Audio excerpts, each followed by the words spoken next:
신명기 30장 1절에서 20절까지 우리 한 목소리로 함께 봉독합니다.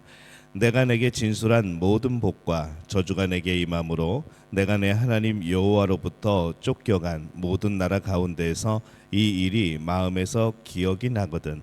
너와 내 자손이 내 하나님 여호와께로 돌아와 내가 오늘 내게 명령한 것을 온전히 따라 마음을 다하고 뜻을 다하여 여호와의 말씀을 청종하면 내 하나님 여호와께서 마음을 돌이키시고 너를 긍휼히 여기사 포로에서 돌아오게 하시되 내 하나님 여호와께서 흩으신 그 모든 백성 중에서 너를 모으시리니 내 쫓겨간 자들이 하늘 가에 있을지라도 내 하나님 여호와께서 거기서 너를 모으실 것이며 거기서부터 너를 이끄실 것이라.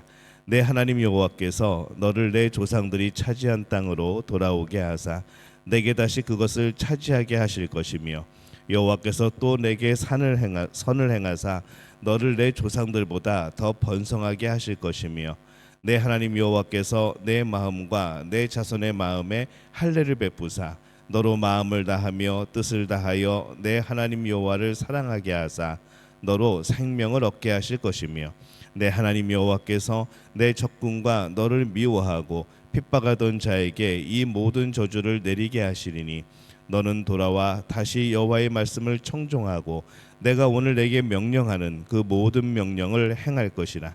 내가 내 하나님 여호와의 말씀을 청종하여 이 율법책에 기록된 그의 명령과 규례를 지키고 내 마음을 다하여 뜻을 다하여 여호와 내 하나님께 돌아오면 내 하나님 여호와께서 내 손으로 하는 모든 일과 내 몸의 소생과 내 가축의 새끼와 내 토지의 소산을 많게 하시고 내게 복을 주시되 곧 여호와께서 내 조상들을 기뻐하신 것과 같이 너를 다시 기뻐하사 내게 복을 주시리라.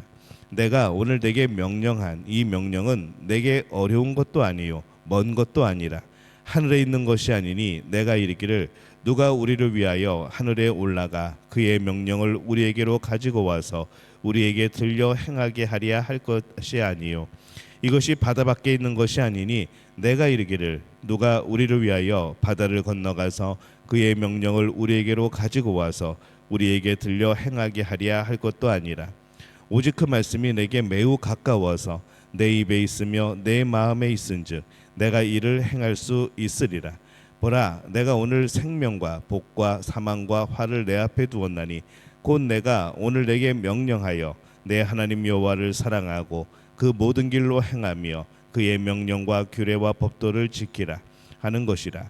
그리하면 내가 생존하며 번성할 것이요 또 내 하나님 여호와께서 내가 가서 차지할 땅에서 내게 복을 주실 것임이니라.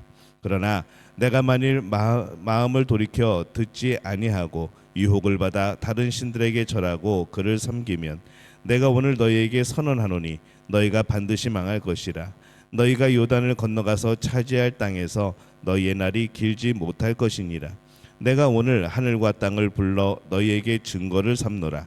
내가 생명과 사망과 복과 저주를 내 앞에 두었은즉 너와 내 자손이 살기 위하여 생명을 택하고 내 하나님 여호와를 사랑하고 그의 말씀을 청종하며 또 그를 의지하라. 그는 내 생명이시요 내 장수이시니 여호와께서 내 조상 아브라함과 이삭과 야곱에게 주리라고 맹세하신 땅에 내가 거주하리라. 아멘. 할렐루야. 하나님의 은혜가 오늘 새벽에 하루의 첫 시간을 주 앞에 드리는 우리 믿음의 가족들에게 함께 하시기를 예수님의 이름으로 축원합니다. 오늘 말씀은 이 모세의 세 번째 설교의 마지막 부분이 되어집니다.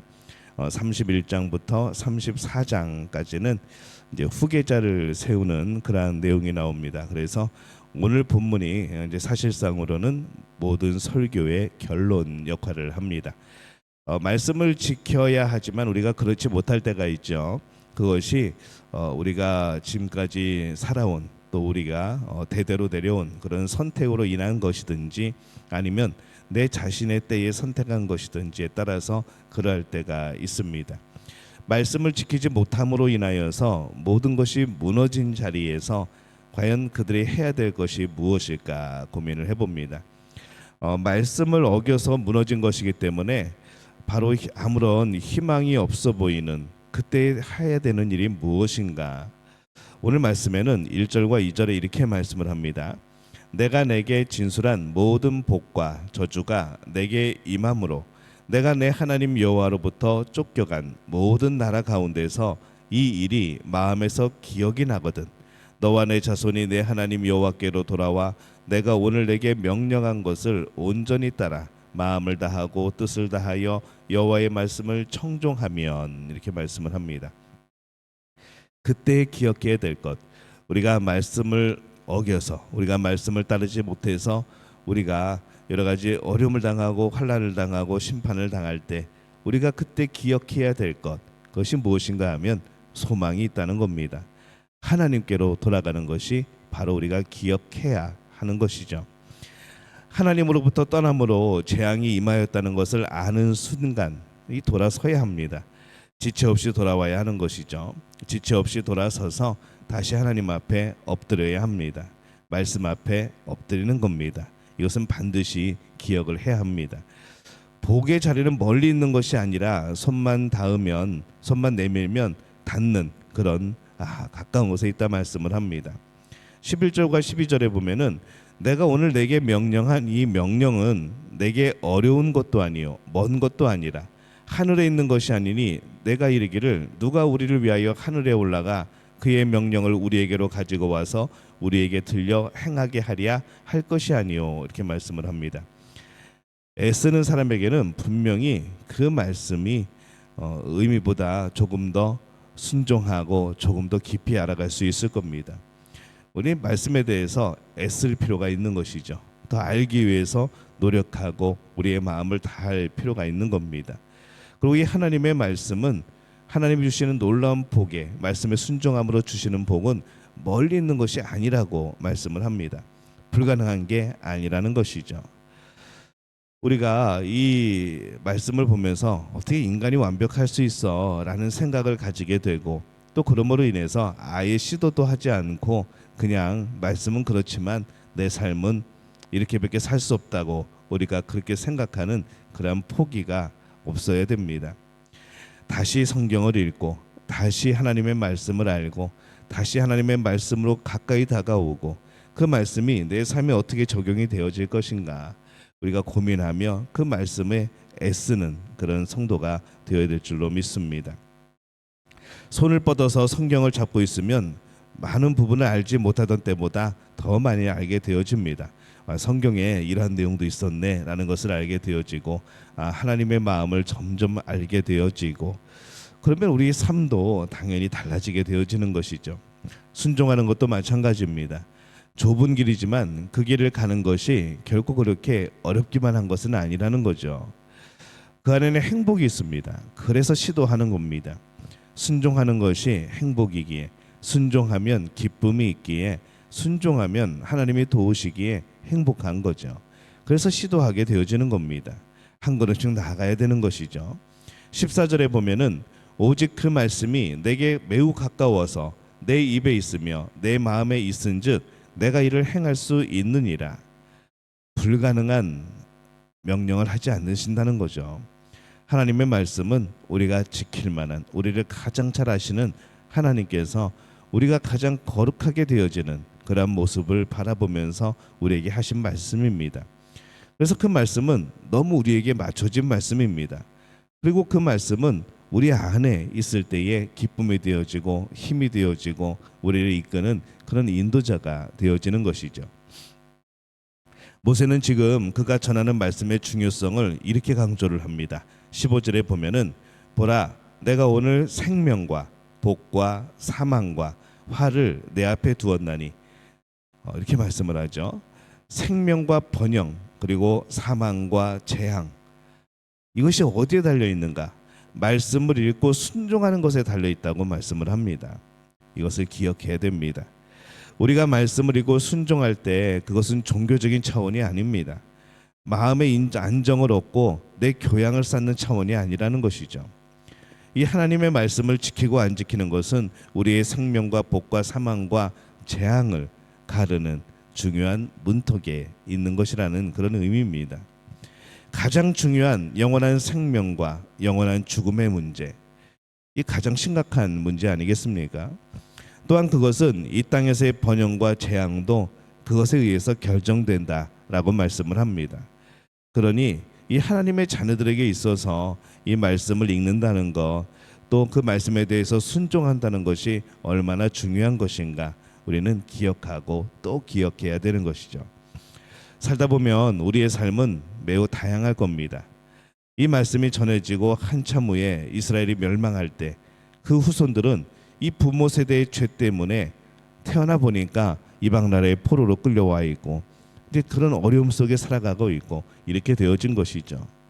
근데 여전히 동일한 것이 하나가 있는데 그게 무엇인가 하면은 그들 앞에 생명과 죽음이 선택받기 위해 놓여 있다는 겁니다. 그 이미 포로기 가운데 태어난 아이들도 그들도 이 하나님의 말씀에 대하여 생명과 죽음, 또한 이 여러 가지 재앙 앞에 그들이 서 있다는 것이죠. 여전히 그의 삶의 자리에서 복이 되어질 것인가, 아니면 그것이 화가 되어질 것인가, 여전히 그들은 그 앞에 서 있는 겁니다. 모든 시대의 사람들이 그렇습니다.